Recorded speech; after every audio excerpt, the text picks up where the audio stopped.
Hello বন্ধুরা, কেমন আছেন সবাই? আশা করি সকলেই খুব ভালো আছেন।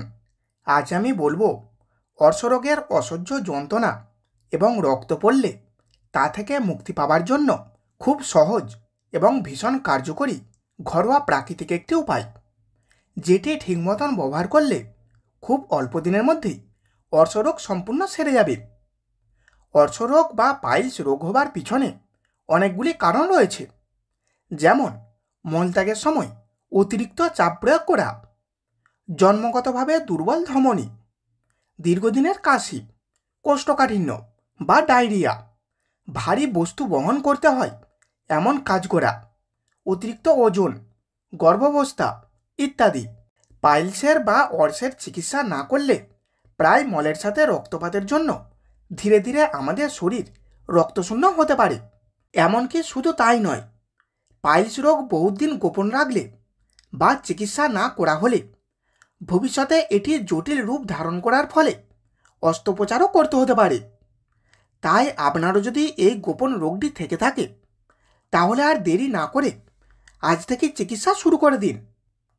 চলুন এবার তাহলে দেখে নেওয়া যাক কি এমন ঘরোয়া উপায় যেটির ব্যবহারে অর্শ বা পাইলস রোগ ভালো হয়ে যাবে। এর জন্য আপনাকে প্রথমে নিতে হবে সাদা মূলো। আমি এখানে একটি সাদা মূলোর অর্ধেক নিয়েছি। এরপর এই মূলোটিকে একটি কুড়ুনিতে করে বেশ সুন্দর করে কুড়ে নেব।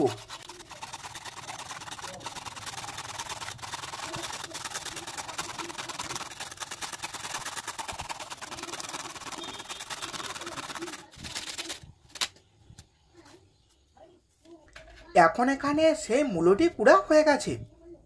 এবার এটিকে রোদে রেখে ভালো করে শুকিয়ে নিতে হবে।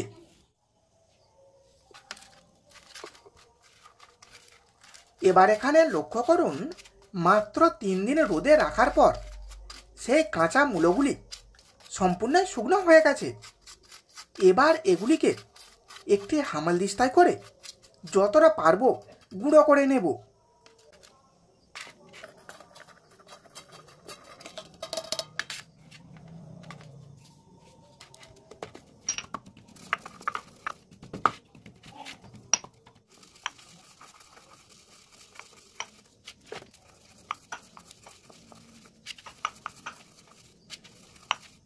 এবার এটিকে কৌটায় ভরে রেখে দেবেন।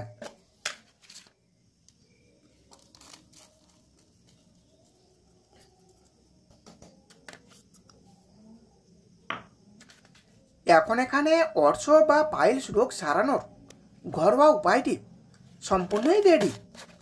এবার আপনাদের বলবো এটি কখন কিভাবে খেতে হবে। এটি খাবার নিয়ম হলো রাত্রে শোবার আগে। তার জন্য প্রথমে 1 গ্লাস গরম জল নেবেন এবং তারপর জলের মধ্যে এই গুঁড়োটি মিশিয়ে দেবেন এবং পরিমাণ হবে 1 চামচ। এরপর জলের মধ্যে দেবেন পরিমাণ মতো লবণ। এবার এটিকে ধীরে ধীরে খেয়ে নিন এবং তারপর ঘুমিয়ে পড়ুন। এইভাবে একটানা মাত্র 3 মাস এটি সেবন করবেন। এই সহজ উপায়টির মাধ্যমে আপনার অর্শ বা পাইলস রোগটি সম্পূর্ণই ভালো হয়ে যাবে। তাহলে এই পর্যন্ত ছিল আজকের বিষয়। ভিডিওটি এখানেই শেষ করছি। এখন একটি লাইক করে দিন, বন্ধুদের কাছে ভিডিওটি শেয়ার করে দিন এবং আপনার মতামত কমেন্টের মাধ্যমে জানিয়ে দিন।